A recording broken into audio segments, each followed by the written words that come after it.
How to find passwords on Android phone. Hello guys, in today's video I'm gonna show you how to find passwords on Android phone. First then open settings, and now just scroll down until you find security, and here you will find this one, password vault. And now just type your password.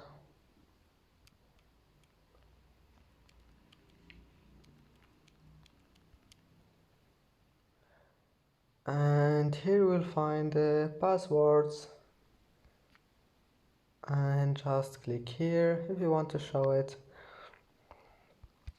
And that's how to find passwords on Android phone, and that's it for today's video. If you like this video, don't forget like and subscribe, and see you in the next video.